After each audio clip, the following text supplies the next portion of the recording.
পাথুরিয়াঘাটায় মৌন মোমবাতি মিছিল, সন্ত্রাসবাদের বিরুদ্ধে প্রতিবাদ। পেহেলগাঁও ঘটনার পুনরাবৃত্তি না হোক বার্তা বালক সংঘের। কাশ্মীরের পেহেলগাঁওয়ে জঙ্গি হামলায় নিহত ভারতীয় পর্যটকদের শ্রদ্ধা জানাতে এবং সন্ত্রাসবাদের বিরুদ্ধে প্রতিবাদ জানিয়ে মোমবাতি মিছিল করল পাথুরিয়াঘাটা বালক সংঘ ক্লাব। রবিবার সন্ধ্যায় ক্লাবের উদ্যোগে এই মৌন পদযাত্রা অনুষ্ঠিত হয়। মিছিলে বন্ধ হোক সন্ত্রাসবাদ, ফিরে আসুক শান্তি, এই বার্তা তুলে ধরা হয়। পদযাত্রা শুরু হয় পাথুরিয়াঘাটা বিনানি ভবনের সামনে থেকে, যা মালাপাড়া হয়ে শেষ হয় জগন্নাথ মন্দিরের নিকটবর্তী স্থানে। এই কর্মসূচিতে উপস্থিত ছিলেন অ্যাডভোকেট শিপ্রা ভট্টাচার্য, ঋষিকেশ ভট্টাচার্য, অজয় ভট্টাচার্য, গোপাল তিওয়ারি, 21 নম্বর ওয়ার্ডের যুব সভাপতি পাপ্পু তিওয়ারি সহ ক্লাবের সদস্য ও স্থানীয় বাসিন্দারা। এই ঘটনাটা যে ঘটলো, এটা আমরা কেউ ভাবিনি যে ঘটনা ঘটবে। পেহেলগাঁওতে কাশ্মীরের যে দরজা ধাক্কিয়ে হোটেলে, এবং সবথেকে দুঃখজনক, নবাগত যে গেছে হানিমুনে, হাজব্যান্ডকেও এরমভাবে গুলি করে দিল। আর বেছে বেছে এইভাবে জাতি ধর্ম নির্বিশেষে, এটা তো কখনোই আমরা দেখিনি বা আমরা আশাও করিনি। যদি জঙ্গিরাই করে থাকেন, ওরা তো এক নাগারে গুলিটা করবেন, কিন্তু আমরা কি বেছে বেছে সিলেক্ট করে করবেন?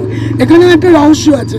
কিন্তু আমাদের এই কেন্দ্রীয় সরকারের উচিত যেন এই রকম ঘটনা যেটা ঘটেছে আর যেন না ঘটে, সেই রকম অ্যাডমিনিস্ট্রেশন দিতে হবে। অ্যাডমিনিস্ট্রেশনে যারা আছে তাদেরকে সুশিক্ষার মাধ্যমে বোঝাতে হবে যে কীভাবে কী করলে আর যেন এই ঘটনা না ঘটে। এটাই বলবো, এটাই আমার, যেন আর কোনোদিন এই ধরনের না হয়।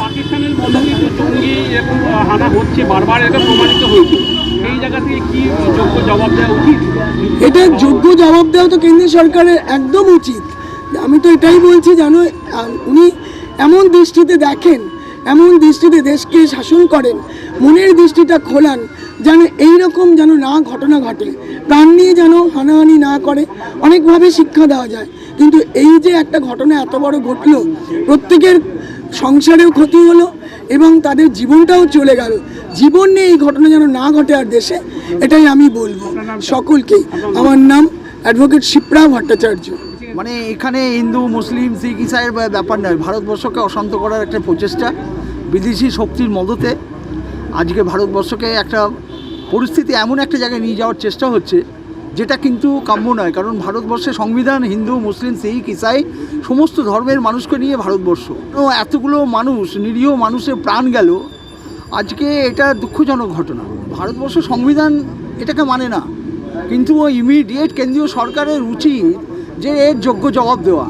কারণ আজকে হিন্দু মুসলিম বলে নয়, আজকে আপনারা দেখছেন সারা ভারতবর্ষ জুড়ে সবাই মিলে এর প্রতিবাদ করছে। আমরা একটা সামান্য এটা তো হবেই, কারণ আমরা ভারতবাসী, ভারতের নাগরিক। আমরা চাই যে আমাদের ভারতবর্ষের যে সংবিধান, ধর্মনিরপেক্ষ যে সংবিধান আমাদের ভারতবর্ষে বি.ডি. আম্বেদকর যেটা রচিত করে গেছেন, আজকে সেইটাকে মেনেই কিন্তু আমরা চলছি। প্রথমে জানায় যারা শহীদ হয়েছে তাদের প্রতি শ্রদ্ধাঞ্জলি এবং তাদের পরিবারের প্রতি তাদের আত্মশান্তি কামনা করি। আমাদের প্রধানমন্ত্রীর কাছে আমাদের অনুরোধ, যার জন্য আপনাদের মাধ্যমে বার্তা পৌঁছাতে চাইছি যে ইমিডিয়েটলি পাকিস্তানকে যোগ্য জবাব দেওয়া উচিত। এইভাবে বারবার টেররিস্ট যে অ্যাটাক হচ্ছে, সাধারণ নিরীহ মানুষ মারা যাচ্ছে, তাহলে আমরা কোন জায়গায় দাঁড়িয়ে আছি? ইমিডিয়েটলি আমি মনে করি পাকিস্তানকে আমাদের ভারতের পক্ষ থেকে যোগ্য জবাব দেওয়ার জন্য। আমাদের বালক সংঘের সমস্ত সদস্য এবং আমাদের অঞ্চলের সমস্ত মানুষ আমরা আজ একসাথে এই প্রতিবাদ মিছিল আমরা করছি এবং নক্করজনক এই ঘটনার বিরুদ্ধে আমি তীব্র প্রতিবাদ জানাচ্ছি। আমার নাম ঋষিকেশ ভট্টাচার্য।